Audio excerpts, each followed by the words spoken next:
Hi, I'm Jeremy Sinemaki, the Veterans Employment and Training Services Director for Veterans Florida. And we're fortunate today to have Brian Bilski with us. He's a retired U.S. Marine Corps officer who initiated the legislative action, which eventually created the SkillBridge program. He's now a lead recruiter for Northrop Grumman Aerospace sector, and he's going to talk to us about the evolution of the SkillBridge program. Awesome. Hey, thanks, Jeremy, and I greatly appreciate the opportunity to participate with Veterans Florida and all the great things that you're doing for our veterans and their families and transitioning service members in the state of Florida. As a resident of Orlando, I'm proud to be part of this. Hey, everyone else. Hey, my name's Brian Bilski. As Jeremy mentioned, retired Marine. It was a great career. I originally started out in aviation as a pilot. But as all good Marines do, we eventually transitioned to other areas. One of the areas I was fortunate to participate or to transition to was when they created the Marine Corps Wounded Warrior Regiment. As everyone knows, back in the years of around 2007, 8, 9, we had a large inflow of injured service members. So the Marine Corps and the other services created programs specifically to help and assist our service members who are coming back. I was fortunate enough to be part of that program as we were standing it up. I had multiple opportunities to support, whether it was the Warrior Games, also legislative affairs officer. But the one thing that was true and I found a lot of passion was transitioning our severely wounded, ill, and injured service members and their families back to hometown USA, and how we can set them up for success while we had them. We had many of our service members for up to 2 years in length. So, as they went through their medical process and getting back up, one of the things that we had to look forward to was, how can we help these guys successfully integrate back home to hometown USA? One of those things was careers, transitioning, whether it was education, careers, entrepreneurship. So we're always out there trying to find opportunities and working with the communities that are going back home to, because we all know, everybody knows, it's about partnerships, it's about relationships. It's how do we all work together collectively to make a greater impact for these young men and women. So the great thing, we did, and plus we were a new regiment. So there was no SOPs. We were making this, as we used to say, building an aircraft in flight. So, and as an aviation officer, I was not an expert in transition. So the great thing that we had a lot of companies, a lot of recruiters, hiring managers, you name it, people who were experts in the transition field come to us and help support.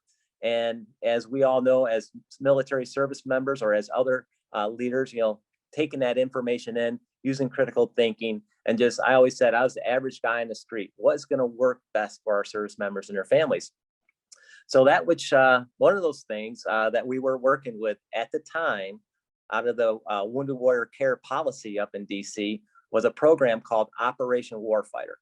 Operation Warfighter was a internship program that was created to help service members do internships specifically with DOD, or check that, government agencies. So there was no problem because the military service members were being paid by military, by the DOD as the government. So they could go into these great programs, whether it was the intelligence community with the FBI, CIA, we did border patrol, USAID, Department of Natural Resources, you name any 3-letter alphabet organization in DC, we had Marines from Walter Reed, Bethesda, participating in these internships. And as many of you know, internships are a great opportunity to get your foot in the door, again, build relationships inside and see, so whether you like the position or maybe it's not a good fit for you. I had a young Marine who started with the FBI, but then ended up with the Border Patrol, and it was, just a magic fit for him. But bottom line is, with these DOD internships, a lot of the Marines, and I would say a lot of service members across the board, were employable by them as they got out, because within the government, within OPM, there is a thing called Schedule A hiring. So it pertains to service members who are severely wounded, typically 30% or greater, where government agencies can by name hire service members, and they don't have to compete positions. So as these young men and women were completing their internships, because if not all of them, many, if not all of them, were 30% or greater, they could be by name hired by these organizations. And as most employers, as I found out when we used to let these young men and women go do internships and then they get hired, there was some challenges up front getting people on board and letting them know, hey, look, this is a great opportunity to help support them. That was the biggest challenge. But finally, after that, after we got a few on board, they would come back to us and they would say, Brian, I need 10 more guys or girls just like that person. And so it was a great, successful program. And so with the Marine Corps, we had locations also in Camp Lejeune and Camp Pendleton. Not a lot of, government agencies. So just as an average guy, I was letting our battalions, allowing our service members in those areas to do private sector internships. And this is what created SkillBridge and the initiation is we were allowing them to do private sector internships, kind of just, again, trying to, hey, building that, SOP and trying to help facilitate transition. Well, unfortunately, at the time, our JAG officer, our military lawyer at the time, had to say, doing his job, said, Brian, we can't do that. That's not legal. That's not possible. And so as I think most of us say, well, how do we get around that? Or how do we break down that barrier? And so the barrier was that we had to get the law changed. And fortunately, one of my other collateral duties while I was at Wounded Warrior Regiment, I was a legislative affairs officer. Basically, it's a lobbyist more so. So opportunities to go up, talk to congressmen, senators about legislation pertaining to wounded warriors. So each year, as they build out the NDAA, they go around and ask the services, what do they want changed? What do they want added to the National Defense Authorization Act? So working with the lawyers and working with others, we built legislation language that we got inputted in 2012 to go into the fiscal year 2013 National Defense Authorization Act, the NDAA. So that was the initial creation of language for SkillBridge. So we put that language in the NDAA in 2013, FY 2013, the NDAA got passed with that language in it. And then from there, working with folks from, Pentagon and DOD took that language. And then from there, we took we wrote a DOD policy. And then from there, each service separately went out and wrote their policy for SkillBridge. So, SkillBridge, again, there was no, the challenge was just getting the law changed and getting people on board to understand that getting folks opportunities prior to transitioning is a great way to get their foot in the door.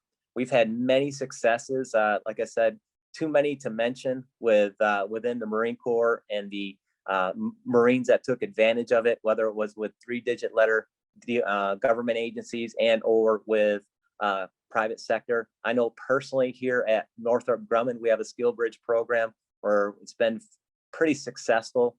We have a partner, a colleague, her name is Liz Diss, who's doing an amazing job. And if interested in Northrop Grumman, we do have programs that are set up for transitioning service members. And again, I don't want to say, the turnaround success is at around 90%. So again, getting their foot in the door, showing them what they're worth, building those rapport, that relationship with those hiring managers is going to go a long way in helping you secure a follow-on opportunity. And or if you don't have a secure, or if you are not able to get a position with that company, as a recruiter myself, that is a great resume builder. It's a great opportunity to put on your resume because, let's face it, sometimes hiring managers without that military experience and if everything is just military on there, but then, oh, by the way, they say, hey, you did an internship with Northrop Grumman, Lockheed Martin, Amazon, whatever it may be out there, that shows that you have real world working experience and you're able to translate your skills into business or other areas outside the military, and definitely gives you, recruiters something that they can look at as a potential, help you, get that opportunity once you transition from the military. So my advice is always, I know it's challenging. Not everybody can participate in SkillBridge depending on your positions in the military. But if you're potentially an opportunity that you can take advantage of a SkillBridge and, your command allows you to do it, I highly suggest it. Go out and do it. It's, 3 to 6 months, whatever the term may be. And also, hey, whether it's with your dream company or it's just with another company, at least if it's in a field that is relatable to what you want to transition into, take advantage of it. This is an opportunity for you to, potentially have a follow-on career, which I know SkillBridge and the Department of Defense program is, telling the employers or asking the employers to make every effort to, provide employment, provide careers as a follow-on to that SkillBridge. And sometimes it doesn't always work, but again, the fallback is it's a great resume builder, and coming from the recruiting world, that can only help you as you transition in from the military. And plus, the other thing for you is you may be interested in something and you go doing an internship and you find out I'm not even interested in that. So maybe it might help you, save yourself some time, and that, maybe or maybe adjust your career choices just a tad bit. So I think that's it. I mean, it's a great program, folks. And, from, where I left off when I retired the military, I know the Department of Defense and the program, the folks at DOD have done an amazing job promoting SkillBridge. Companies have been coming on board. I know Veterans Florida is coming on board, promoting it. So, hey, take a look, Google, do some research, and make the best of an opportunity you have as you transition. And the other advice I'd give to transitioning service members, don't be afraid to ask for help. I know a lot of us are afraid to ask for help, thinking that we know everything we know, thinking, hey, I went to TAP class, that's enough. Hey, reach out to other service members, reach out to recruiters who may be veterans, reach out to mentoring networks, volunteer for organizations, because you never know, besides, SkillBridge, networking is one of the biggest things that you can do to help facilitate your transition. So don't be afraid to ask for help and take on a mentor. There's a lot of people out here who want to help. So that's what I have about SkillBridge, Jeremy, unless you get other opportunity or questions.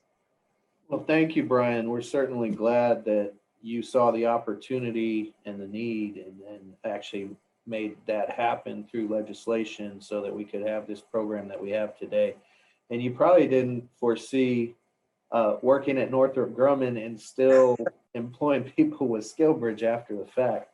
Yeah. So I want to say Northrop Grumman does have a booth here at the expo.